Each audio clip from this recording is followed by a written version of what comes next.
When you're on the hunt for a budget-friendly furniture update, sofa bargain stores can seem irresistible.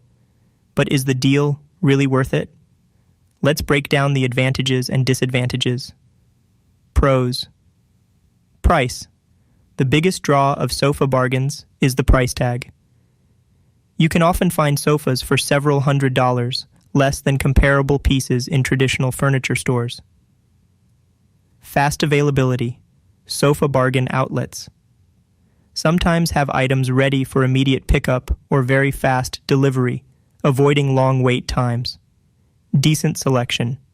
While not as extensive as big stores, many outlets offer a good variety of basic sofa styles and colors.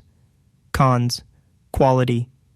With bargain sofas, you often sacrifice a bit on quality.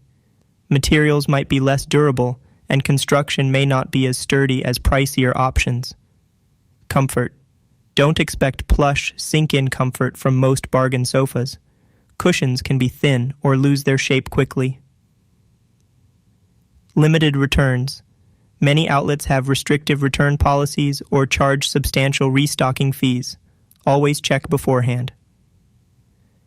As is. Condition. Bargain pieces may have slight imperfections or be floor models, so inspect carefully before buying. Thank you for watching. Get a special offer by following the link in the description.